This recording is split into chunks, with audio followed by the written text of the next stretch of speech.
Assalamualaikum bang. Assalamualaikum tuan. Ya. Apa air yang special di sini bang? Okey, special kat sini kita ada kopi 434, tarum, Thai tea, green tea dan coklat vegan.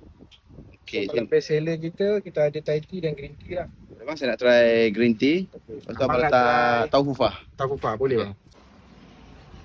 Ni idea ni Dah banyak orang buat ke? Macam ramai baru. juga lah orang buat. Tapi kat Merlimau ni Abang seorang abang seorang lah. Okey, so masa sedut nanti akan rasa macam jeli-jeli tu lah. Betul bang. Tahu fufah ni tawar ke ada manis ke bang? Dia ada manis sikit bang, tapi tak adalah manis sangat, memang sedap lah.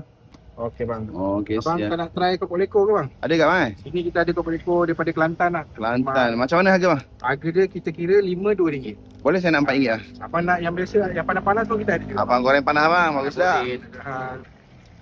Oh, ni panas-panas bang. Keropok leko Kelantan bang. Original Kelantan bang. Bang. Tempat. Ini Betul. pun homemade bang. Kopok leko Pedas ni ke sos dia manis pun ke homemade. macam mana? Dia tak ada pedas, dia rasa manis-manis dia memang sedap lah. Ngam kan Budak kopok, pun boleh makan. Wah, bunyi pun dah tahu rangup bang. Betul bang. Dia panas-panas baru sedap bang. Panas pun kena bang. Okey bang, air green tea tahu bang yang kedua tu dah siap. Okey bang, sedap ni kombinasi baik. Bang nak tanya kedai kat mana bang? Kedai kami berhadapan di McD Merlimau. Medi minum. Habis buka sehari bang? Setiap hari kecuali hari Senin. Daripada pukul? 11.30 pagi sampai habis lah. Okey bang, hari ni kopok ni saya makan lah bang. Okey, baik. Saya